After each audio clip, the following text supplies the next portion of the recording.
center is in the vicinity of where your heart is located. When I say center, that's another way of saying chakra or spinning wheel or spinning vortex. The other one is in the throat center, which is right for the guys that have the Adam's apple. It would be kind of in the vicinity of what an individual would classify an Adam's apple. And then the third eye center is what I would consider more of the pituitary area. And then you have what I consider the fifth eye, which is going to be in the pineal area, but it's also going to go back with the, what is this, at the base of the skull. I can't think of what it's called. But you kind of connect these 2 and 3, and then you wind up with the crown chakra on the very top. And that was the sounds that I gave everyone when I told them to do the do, which corresponds to the root, and the re, and the mi, and the fa, and the so, and the ti, and the la, no, do, re, mi, fa, so, la, ti, and si. When you do those sounds, if you were doing what I was telling you to do, which is to hit the note and hold it out and carry it out, if you're kinesthetic, you should feel, even if you're not kinesthetic, you should feel the vibration and the spinning of the chakra in the area that corresponds with the sound that I gave you. After you go through all 7 of those one time, your body should feel warmer. You should feel an increase in heat, or at least that's what I felt. Now, everybody's different, so I guess, I couldn't say. Some people are not kinesthetic, so they're not going to really feel anything, but what you should know is that the brilliance of your auric shell is going to increase because you are amplifying the rate at which these chakra wheels are spinning by vocalizing these sounds to amplify the resonation. Now, what we're going to be doing at this point, the first thing I gave everybody was a couple of sounds, and before I go into this, let me give some other sounds. And the reason I'm going to give these sounds is because I've been witnessing what I perceive to be cold-heartedness amongst a lot of melanin-rich people. Things like, and I'm going to just give one example because we don't have all day because I got a lot to cover. Things like a young sister getting angry with what she conceives as her significant other, that she may or may not have children with, that she may or may not be married to on paper or otherwise, even a real commitment. But for whatever reason, a lot of people think that because they're in some sort of sexual relationship, and sex and love are not one and the same thing, but because they think they're in a sexual relationship with someone, many times women equate that with love, which usually men don't equate sex with love. And a lot of times she equates sex with love because she's attempting to reproduce. And people get all of these concepts confused and mixed up and blended. There's a difference between linking up with someone for sex, which is not the same as linking up with someone to reproduce, which is completely different with hooking up with someone because you're attempting to join or bond in a union of committed long-term love relationship.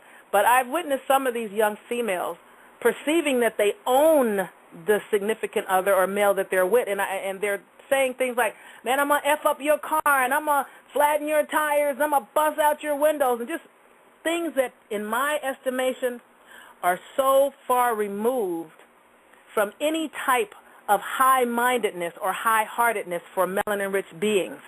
Therefore, because, and that's just one of the many examples I can go on and on and on with, I need to give people that are cold-hearted and cold-blooded, that feel nothing for someone, people that can laugh at someone being shot or think it's funny that someone gets raped or molested, or, well, oh, well, it's their problem, it's not my problem, or, well, it's just another dead nigger, or whatever the case is. These people who are just cold-hearted and have no, I hate the word compassion because passion means to suffer, but for lack of a better word, empathy, sympathy, and I don't like pathy because that goes into pathology, but for compassion, empathy, sympathy are what people perceive these words to be.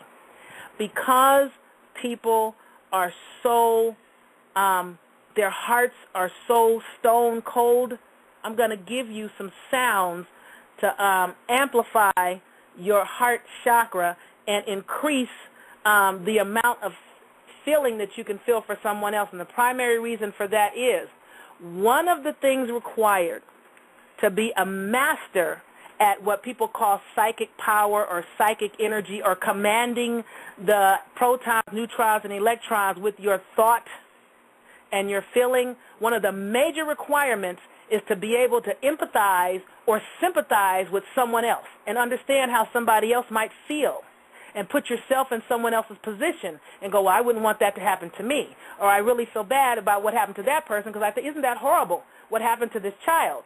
It could have been my child. If you're an individual that cannot feel that, then something is wrong with your heart. And in order to rectify that, we need to work on your heart chakra. And in order to get you working and wielding power more effectively, you have to open up your heart a bit. So I'm going to give you 3 sounds today for that.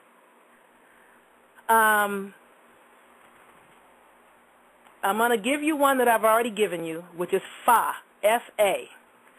And for those of you that are on the phone, you might want to pull it back away from your head a little bit. If you have your speakers on, you may want to lower that a little, because I don't want to blow anyone's ears off when I give you these sounds. The first one is F-A, Fa, like do, re, mi, fa, sol, la, ti, si. And it's like Fa.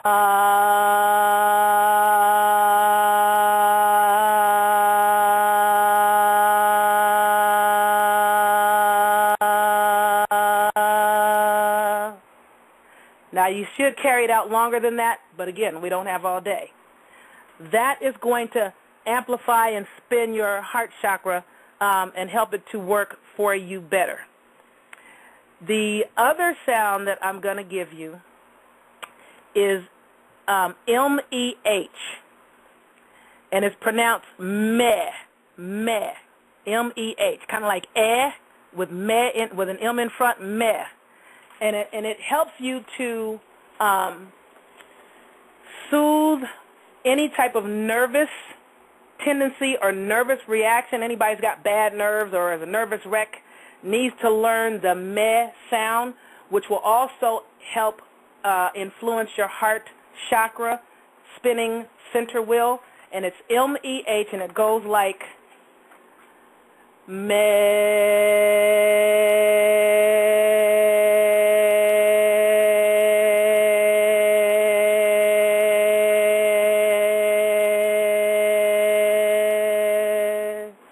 When you do these sounds, you should feel them. You should feel the vibration in the center of your chest, behind your sternum, approximately where your heart is centered. And this is for any cold-blooded asshole out there, and you know who you are. Now, if you want to stay like that, then you do what you do. All I can do is give you some suggestions. I can't control anybody's anything. I can't tell anybody what to do. I can't make you do any of the things that I'm suggesting that you do.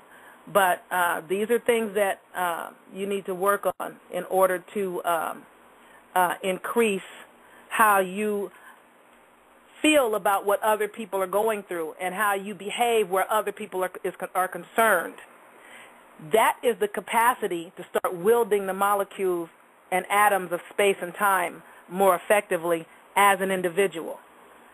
There's one more sound I'm going to give you, and it's A-I-M, like money. Pronounced aim, like aim high. You know, hey, you're not aiming the ball right. Aim. And it's also one of these sounds that's going to impact your heart chakra and center. And it goes like aim.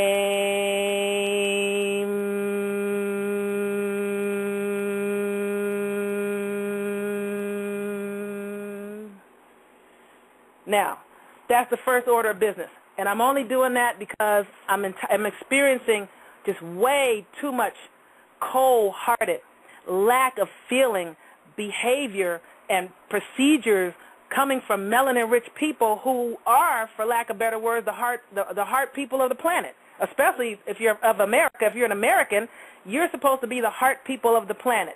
And we've become so infected and impacted by people that have come with foreign and strange ways. We've picked up other people's stuff to the point that we have lost our minds out here and become, I don't want to use the word, I don't know any other word, but for lack of better words, damn near savage. And savage is not really what people think of. Savage is really the word salvage, which means one who saves. But, you know, most people don't understand English, so that's where that is. Now, I need to get that out off the top before we go on into too much more of the stuff. Now, having given you guys a lot of the sounds and having advised everyone to first take your salt baths to clean out your energy field, that's the first step.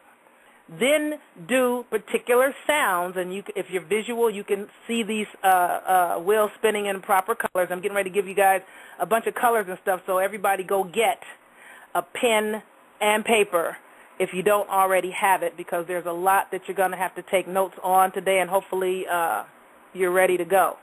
But I'm going to give you guys the colors and some other days, because now that you've cleaned your energy field and you've begun to amplify the spinning of your wheels, which is another reason why we're doing the show every other Thursday, that gives you 2 weeks to practice, to find time to catch up on the shows, to go back and listen again to the shows repeated, because I guarantee when you listen to something a second time, you're going to go, wait a minute, I don't remember her saying that the first time I heard it. There's always something you're going to catch that you missed before. I've also advised you guys how to not cross your will, which is to step on your own toes. That opens a hole in your energy field that lets other people come in and step on you too. As soon as you start kicking yourself, everybody else can kick you. So now that we've done that, one of the next orders of business is to build.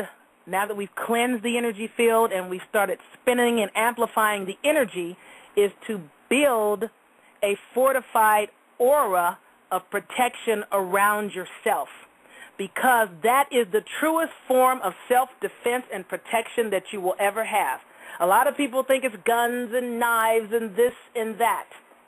I am telling you, if you can get your energy field up the way it's supposed to be, you will never need a gun or a knife, because a very fortified energy field is also something that reflects bullets. And a lot of people are like, oh, please, give me a break. Believe what you want to believe. Take what you want to take. Bullets are matter. Matter is atoms and molecules. Atoms and molecules are protons, neutrons, electrons, photons, quarks, light, and space. That's it. That's all. That's what the air is that you breathe. That's what you are. That's what the energy field is. That's what everything is. It's all about protons, neutrons, electrons, quarks, photons, and space. That's it. If you're melanin rich, you can wield that environment faster than other people. The darker you are, the faster and the more powerful you are at wielding it, which is one of the reasons why people wanted you to become lighter than brown paper bags and to get up off of your dark complexion, because losing your melanin richness depletes your power. Not that you are powerless if you are melanin deficient, but you have to work at everything harder. Twice as long, twice as hard, with a lot more effort and energy behind it. One more thing, I'm not sure if I made a point of saying it before we get into going any further. When I told you guys about getting out in the sun to get your serotonin and your vitality molecules, which will, by the way, decrease your appetite and your level of thirst. Some people think they need to get out there and sun gaze and stare into the sun. Melanin-rich people do not have to get out and sun gaze and stare into the sun. If you are dark complexioned, you have the spiraling, spinning melanocytes all over your skin. Each one of them is like an eye and a vortex that is sun gazing and looking at the sun for you, so you don't have to use your physical eyes to look up at the sun. Okay? A lot of the sunlight is coming in through your crown, through your forehead. It's hitting your skin, and you are absorbing the vitality molecules directly from the sun, just like